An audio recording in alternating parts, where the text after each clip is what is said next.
What's up, everybody? Welcome back to the Seven Figure Flipping podcast. I have with me today Lindsay Arko. She's been on the podcast multiple times, an amazing entrepreneur, and she's also an expert at sales. And that's what we're going to talk about today.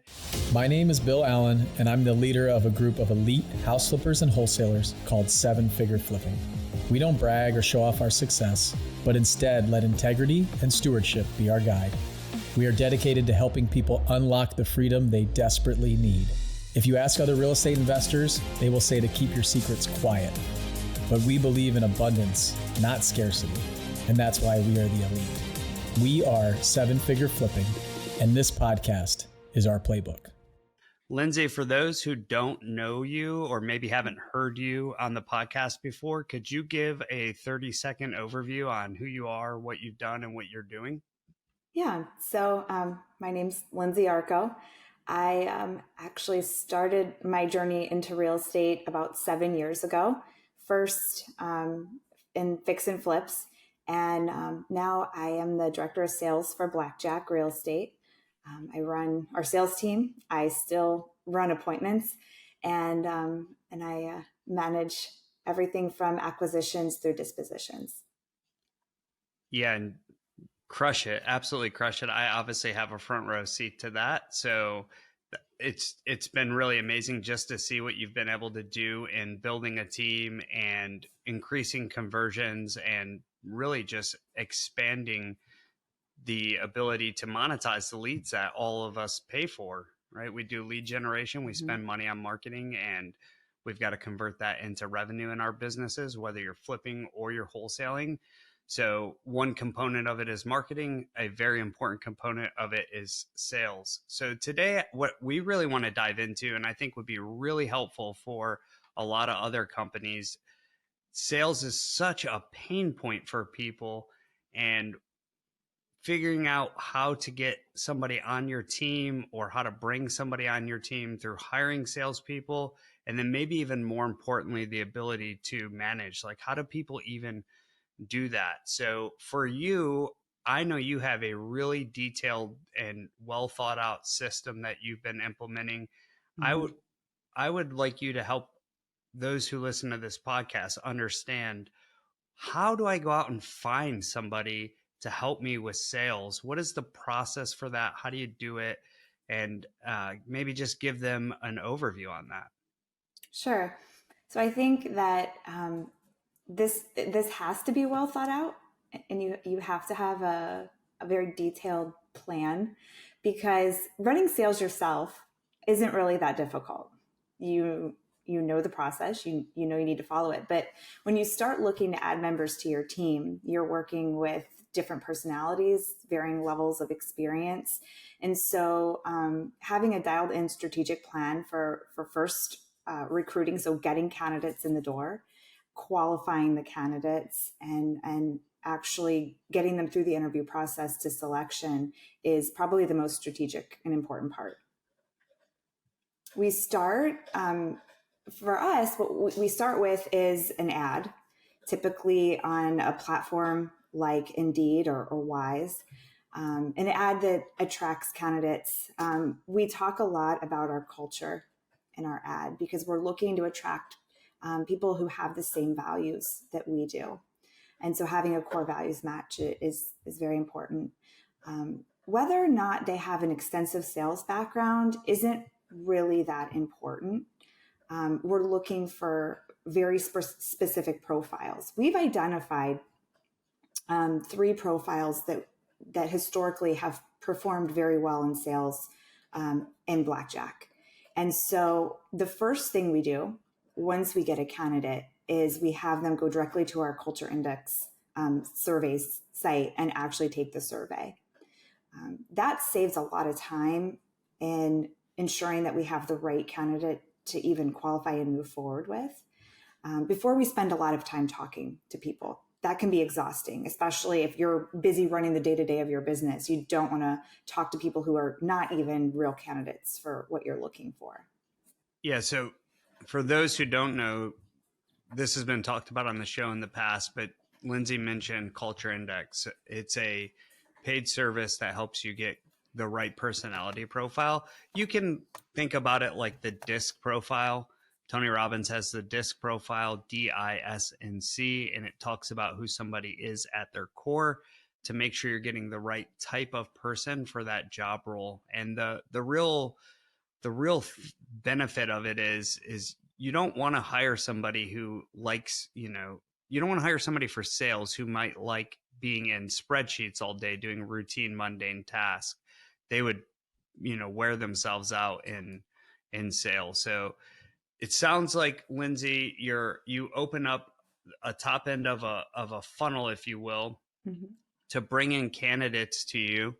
And the first kind of level of qualification or screening is their personality profile. So once you get the right fits inside of that personality profile, what are you doing next to hire them? Well, you actually said job ad first. So designing a job ad that attracts the right person, bringing them to a culture index profile or a DISC profile to see if they're the right fit. And then where do you go next in your hiring process? So then the next step is just a preliminary interview. We use the Who system to interview our candidates. And we're digging in just on a preliminary level to see who they are, what they do, what attracted them to our ad, and identify if they're even somebody worth having a full-length interview with. Their time schedule, their lifestyle, or their desires as far as like income potential, etc., might not align with who we are and what we look for. And so that's the first step in the interview process. And that's a very short interview, typically 15 minutes or less. And once that interview is done, if they're a match to that criteria, then we move them to a more in-depth interview where we're looking to see what their influences have been in the past, what their goals are for the future, a deep dive into their resume and what they've accomplished so far, and what their goals are for the future.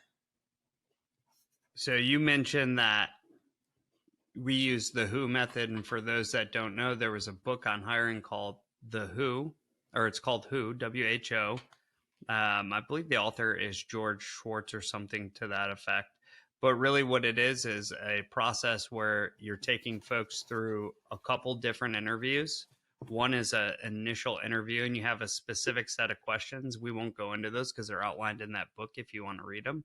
And then we tailor those questions to what we're looking for and to our company and that particular position. And that 15-minute interview then leads into a much deeper, longer interview. So with those interviews, do you do anything or ask anything unique to a sales position? And if so, are you doing any additional interviews specific to sales? Mm-hmm. Maybe their skills or something like that? So I guess maybe I should back up a little bit, because I think this is a really important point. When you're interviewing candidates, the reason why it's so important to have a specific process with detailed questions is because you want to make sure you're asking each candidate the same questions. Otherwise, you can connect with somebody and have a really great conversation and then not have consistency. So you're not really grading your candidates then, the same. And that's, unfair.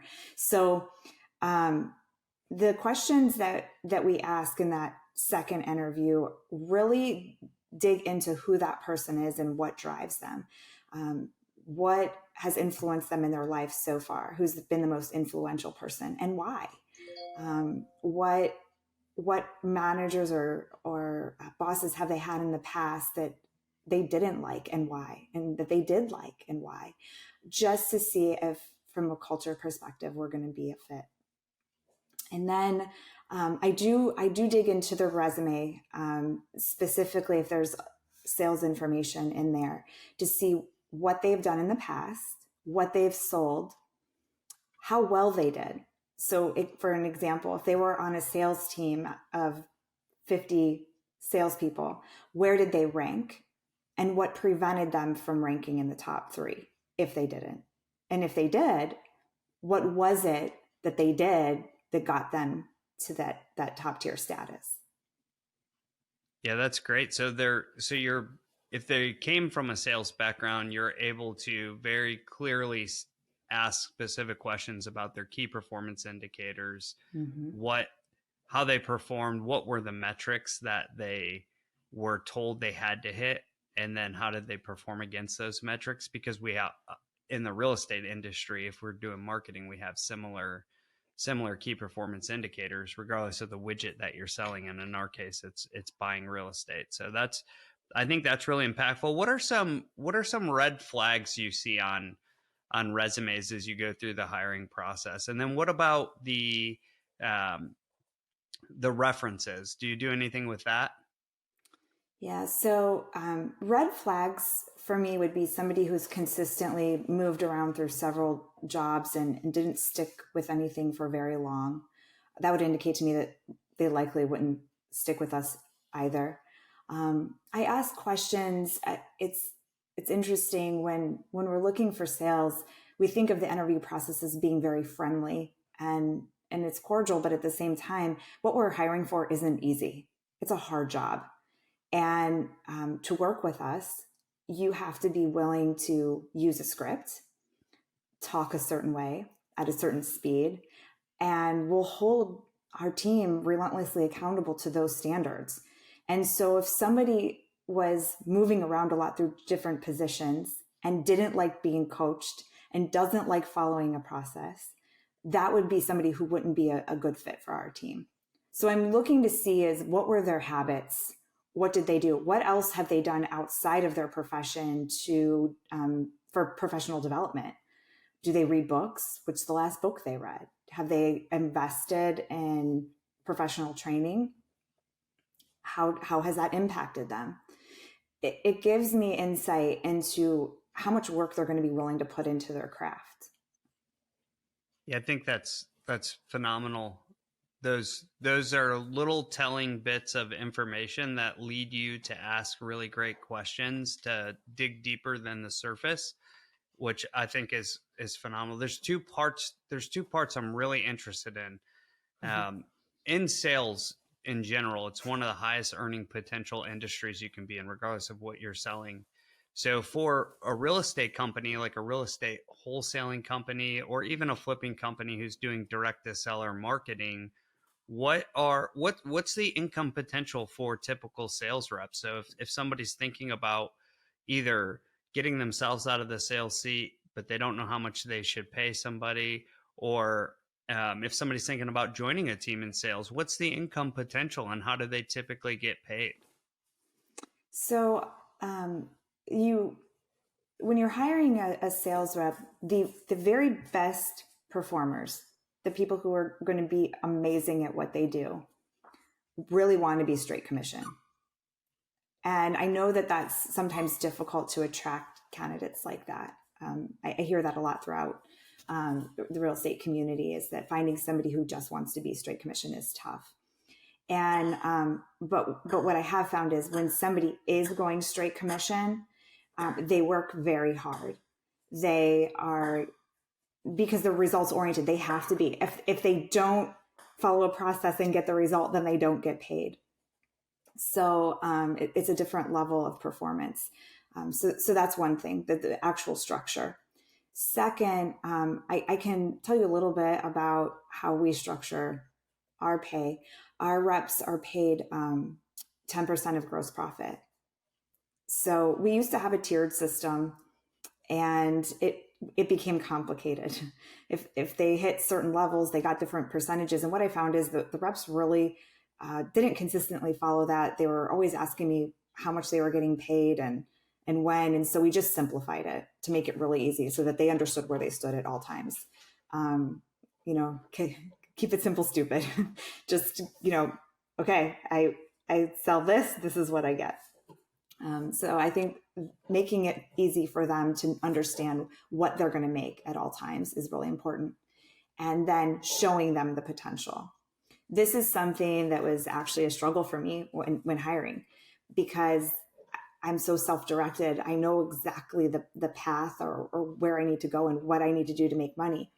But not everybody thinks of it that way. And so what I found is we put together basically a spreadsheet where we know what our average profit per deal is, or our average assignment fee is, and we could work with them to build their goals into that worksheet so they know exactly how many contracts they need to get, how many phone calls they need to make, how many appointments they need to run, and based on their current closing ratio. And then we can adjust that as they get better at their craft. So it's going to be different for everybody as far as what the potential is. Because somebody's straight commission, you don't have to worry about making those monthly payments and impacting your business that way. But you do have to be able to provide them with enough opportunities so that they can hit their goals. And so understanding what your marketing budget is and how many leads you can produce, or what the expectations are going to be if that particular person is going to be door knocking or generating their own leads, to build a realistic plan for them to follow. For us, if a rep is looking to make, $100,000 or less in a year, that's not going to be a strong performer and somebody who's going to do really well on our team. Because with the opportunities we have, they should be setting themselves up to make 150 plus if they're really doing a great job.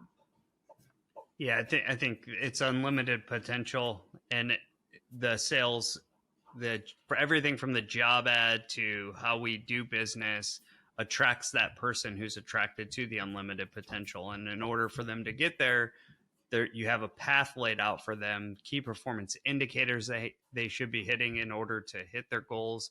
And you're doing it based off of their goals, not your own, which is really, really powerful. I think that alignment is really phenomenal. Before we kind of go into the management side, because you've kind of leaned into that with some of the KPI stuff, I'm really interested.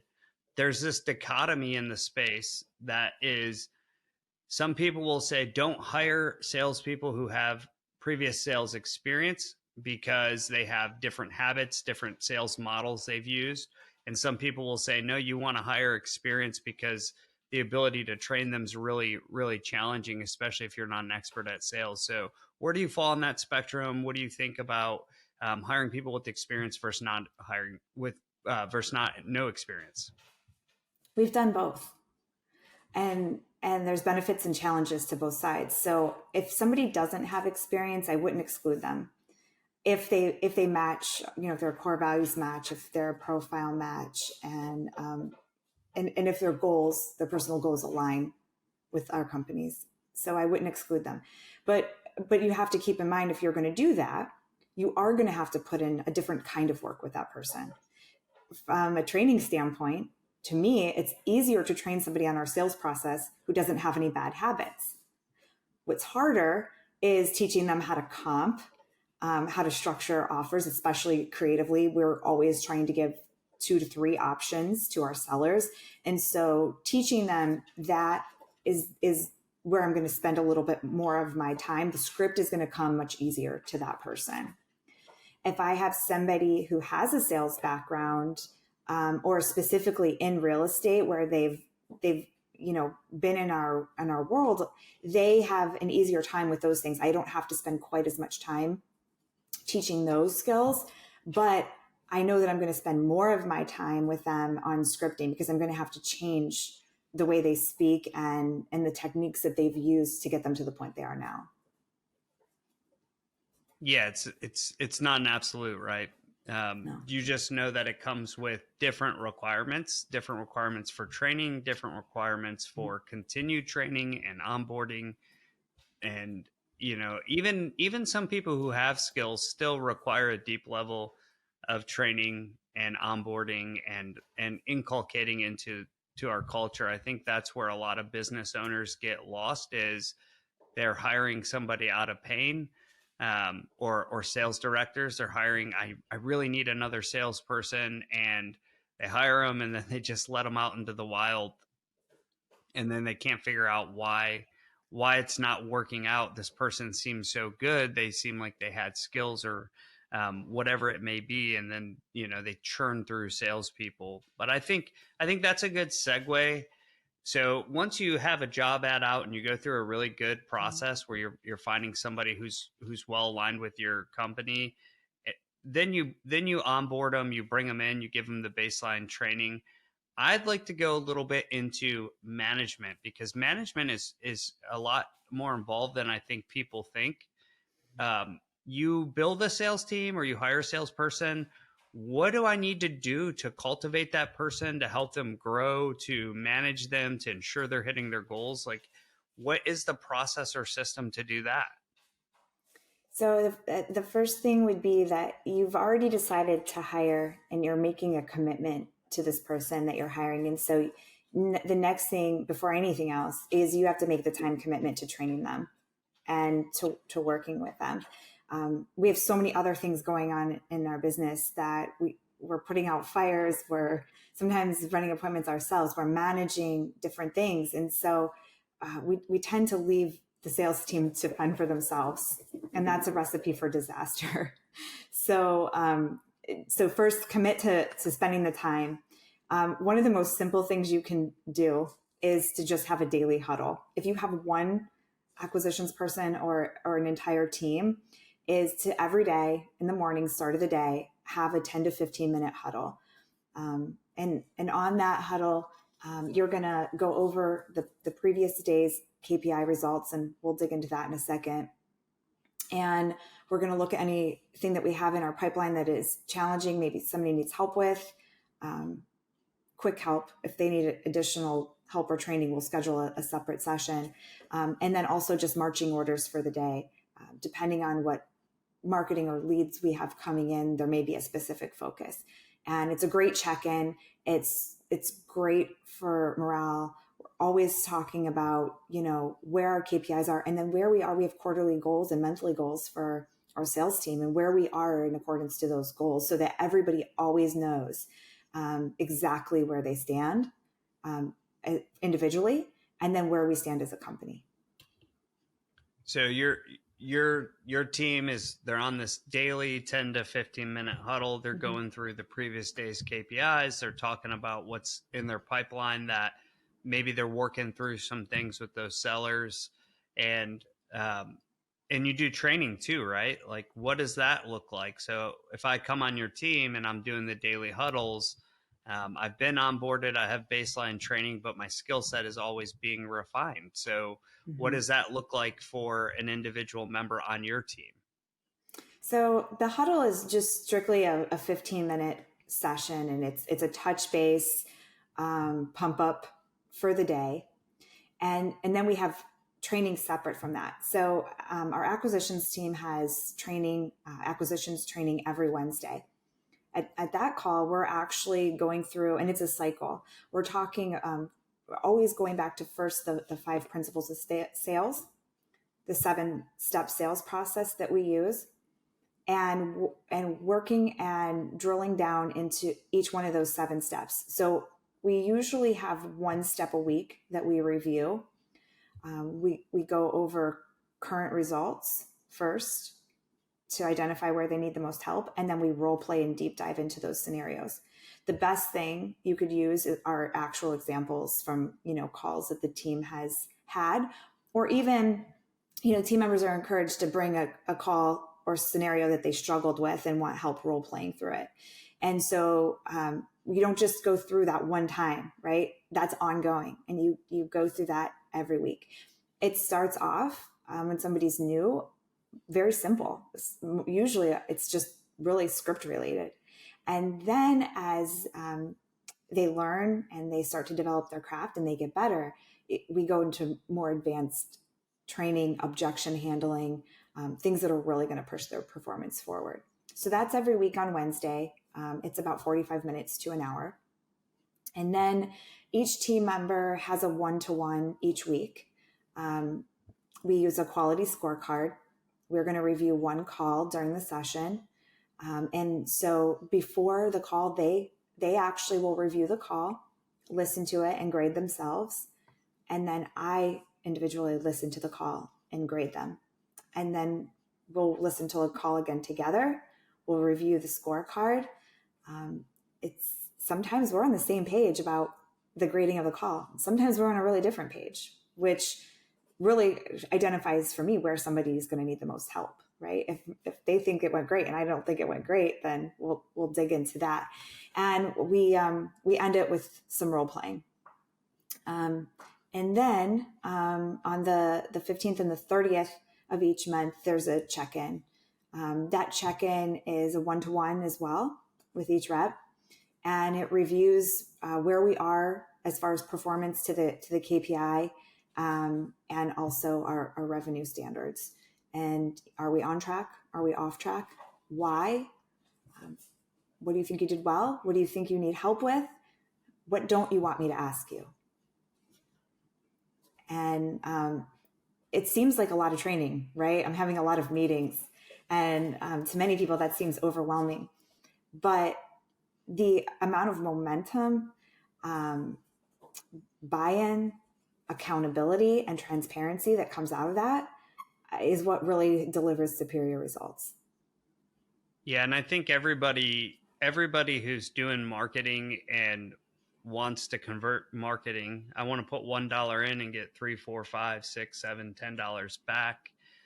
And in order to do that, you have to have the ability to convert those leads, those marketing dollars, and you have to convert them in a really efficient and effective way. This is a really well thought out, great system. I think, you and I talked about this, and we continue to talk about this, but in the military, we always say things like you kind of fall back to your training in the hardest situations. Mm-hmm. So if I'm in a high pressure situation and I have done thousands of repetitions, I'm going to fall back to what I practice. And it's the same thing on the phone with sellers. You are getting put into interesting conversations where you have to lead the conversation through asking great questions, and you have to understand the sales process to do that. And it's a little bit of a mental gymnastics game. You have to be very sharp and know where you're at and know what questions to ask. So you're always going to fall back to your training. And if you're doing repetitions on a daily, weekly, and monthly basis, your skill level is going to naturally rise. It's the same thing. Mm-hmm. It's the way the military can have 1 million people and it all going in one direction towards a common purpose. Just like we have a common purpose. We want to help sellers who are in tough situations get rid of their houses as quickly as possible in most cases. So I think the training aspect is underappreciated by a lot of business owners. It seems like this might be complex. Can anybody really implement this type of system? Is it hard to implement? What would it take for a business owner who's listening to this to implement into their business today? The most difficult thing about it is the discipline it takes to do it, commit to it. It's when we get busy, it's so easy to cancel a meeting, but then you miss an opportunity to help your team win. So you have to be willing to dedicate the time and be disciplined about being there religiously every single week or for every single call or every single morning for your huddles. Commit to that. So do that. There's a ton of tools out there. We're sharing ours. So if you don't have to reinvent the wheel, you can just, use our KPI sheets. You can use our quality score trackers. We've put a lot of time and effort into them. And the thing that we found with them is that if you consistently use them, you can become very accurate at predicting results. For example, if you're measuring KPIs of your team every single day, on our team is required to have 60 calls per day or 180 minutes of talk time or make 3 offers or get 1 contract. So they have to meet one of those 4 criteria each day. And when you start to see performance slip, you'll know before it happens because you'll see differences or changes in their KPIs every single day.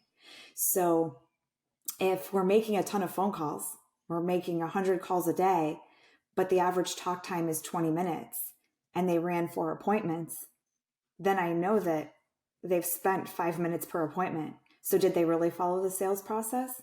No, they couldn't have, because it takes a half hour minimum.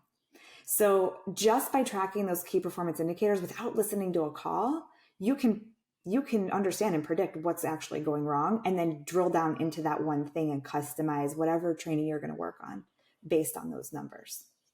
Yeah, what I really love about this, because as a business owner, you have to know your numbers. This stuff isn't that, it may seem or feel like, that's a lot of stuff to implement, but they're really simple systems. Like, we're in, obviously, seven figure flipping. We have a great community of people who are sharing these best practices. And when you set up this system, you set it up so that your reps, the people that work on your team, you know what their goals are. So if their goals are to do a certain amount of revenue or make a certain amount of money, and you have a system that gives you accurate feedback, you can easily look at that system and go, you said your goal was this, but your activity is this. And we know that in order to reach your goal, your activity needs to be here. And I think the other powerful thing too is you have standards. You have minimum standards that if you want to be on this team, this is the minimum standard. You won't succeed if you're not at least hitting the minimum standard. And we just know that because we have a community of investors and business owners who've been doing this for such a long time. We have all this aggregated data we can look at to go, this is just what it takes. And I think that's really powerful. And I think that's really helpful too for bringing somebody onto your team and having that kind of clarity for them. And they know exactly what the path you're laying forward for them and what they have to do to achieve their goals, not just the company's goals, but their goals, which is, it's really powerful stuff. It's really impressive to watch you build the team and also build out these systems and processes. So it's super cool for those who have marketing coming in and they're working on converting those leads into dollars and into contracts to get deals. What's the one piece of advice you'd give maybe to the solo operator who's doing their own sales? Because they're not going to implement all these systems yet until they hire somebody. So what would you tell them? What's the one piece of advice from a sales perspective that they could take away and implement today? I'll give you two things, actually. So the first is, the hardest thing as a solo entrepreneur who's doing all the things is making time. You get a lead in and the phone rings and you don't have time to answer it. So that needs to become the priority first, is if it's a inbound, pay per lead, that needs to be called in, a minute or less. And then when you just send out mail, figure out what it costs to make your phone ring. How much did you spend versus how many phone calls did you get? That's what you're burning every time you don't answer that phone. So that's the money phone. Answer it. So that's the first thing. Second, track your results. This happens so often. You talk to somebody on the phone, you make an appointment, you go out, you see the house, and then you're like, oh shoot, I got to go run my numbers. And then you run your numbers and you're like, I'm pretty far off where they wanted to be. And then you never make an offer. If you set the appointment and you analyze the deal, it doesn't matter what the offer is, make the offer. So many times we just don't make offers, and hold yourself accountable to that and make those offers and then follow up. It's a very short, simple process, but if you do those things, you will get results. Yeah, I love that. If you do the upfront work to look at the deal, go on the appointment, make the offer, and then you paid for the lead to come into your system. Now it's the oxygen of your business, as Mike Simmons would say. Now you've got that lead in your ecosystem, and there's a $30, $40, $50, $70,000 check on the other end of that. You got to make the phone calls and follow up with the people. So that's great advice. Obviously, we in the seven figure flipping community are talking about this every day. I think that's super awesome. All right, Lindsay, if people want to follow you and see what you're doing in sales, where can people find you at? Two places. One would be on Facebook. It's just my first and last name. And on Instagram, it's L Arko 102. Love it. Love it. Thank you. Thank you. Check us out at sevenfigureflipping.com. Thank you, Lindsay. Once again, an absolute killer podcast. Super grateful for you. Thanks. Bye.